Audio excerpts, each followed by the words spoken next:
Anda masih bersama kami dalam Tapari Tausiah pagi hari. Kita kembali ke Ustadz Arham Al-Qadri. Ya, tapi Pak Ustadz tadi mengenai adab makan seperti itu. Ini memang masih ada hubungannya dengan anjuran bahwa kita dilarang untuk makan berlebihan. Ya, Itu tapi tadi dilanjutkan penjelasannya, Pak Ustadz. Jadi sumber penyakit ini kan dua. Yang pertama makanan yang kita makan, kemudian pikiran kita. Nah, pikiran. Termasuk makan berlebihan itu jadi sumber penyakit. Jadi memasukkan makanan di atas makanan itu kata ada ulama namanya Ibnu Sirin mengatakan bahwa orang yang terlalu kenyang atau bahasa Makassarnya basor an nombong hinji. Basor nombong hinji. Intila'uhu yufdi ilal fasadi dinan aud dunya. Itu bisa mengantarkan kepada rusaknya urusan agama, kemudian rusaknya urusan dunia. Jadi orang kalau terlalu banyak makan itu berpengaruh untuk urusan agama. Kita sholat itu kalau orang kenyang, sholat gak khusyuk, ya kan? Tidak khusyuk. Kemudian berpengaruh untuk urusan dunia, kerja gak konsentrasi, ngantuk, ya seperti itu. Maka Nabi sudah atur kalau kamu makan silahkan, karena tadi di awal sunnahnya kan beberapa suapan. Nah, Nabi kasih solusi lagi kalau tidak sanggup maka silahkan makan, tetapi perut ini isinya kita bagi tiga, ya, makanan, minuman, dan untuk bernafas, seperti itu.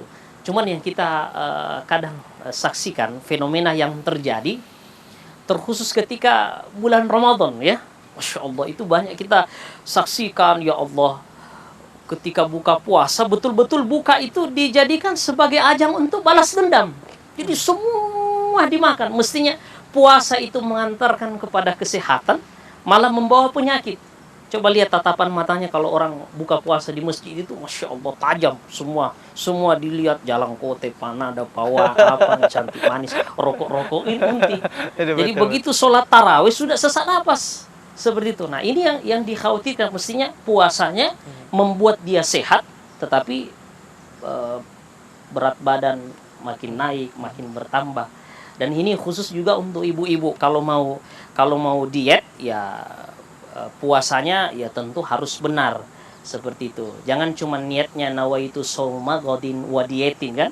Itu salah. Tapi ya, harus tetap ikut koridor apa yang telah dicontohkan oleh Rasulullah SAW. Seperti itu.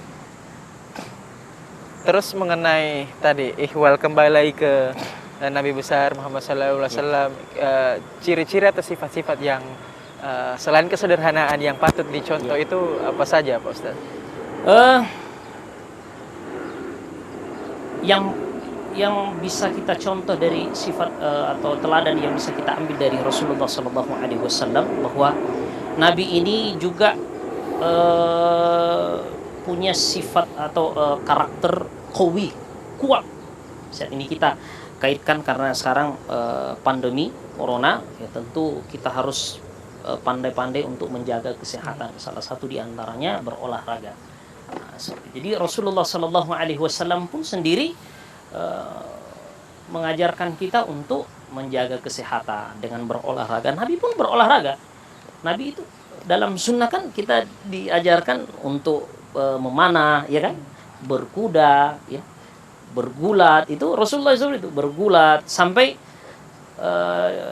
ada sebuah kisah, ya, saya kira ini menarik juga untuk kita bahas, bahwa Rasulullah itu kuat loh. Nabi itu hebat.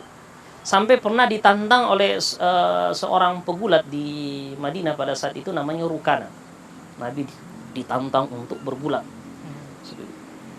Sampai Rukana menyampaikan, Muhammad, kalau kamu mampu mengalahkan aku, saya akan masuk Islam. Bagaimana Nabi? Ternyata Nabi menerima tantangan tersebut. Singkat cerita, bergulat di ronde yang pertama Rasulullah mampu menjatuhkan Rukana. Padahal badannya besar itu. Ronde kedua dijatuhkan lagi, ronde ketiga dijatuhkan lagi. Ini menunjukkan bahwasanya Rasul itu memiliki fisik yang kuat, qawi, kuat. Makanya Nabi menyampaikan, Rasulullah bersabda, al-mu'minun qawi khairul mu'minud dhaif. Mukmin yang kuat itu lebih dicintai oleh Allah daripada mukmin yang lemah. Kenapa? Karena kalau kita kuat, kita sehat, ya kita maksimal untuk beribadah, beraktivitas seperti itu. Ya, kita akan lanjutkan usai yang satu ini Pak Ustadz ya. Jangan kemana-mana, tetaplah bersama kami dalam program Tapari, tetap di Net TV Sosial TV masa kini.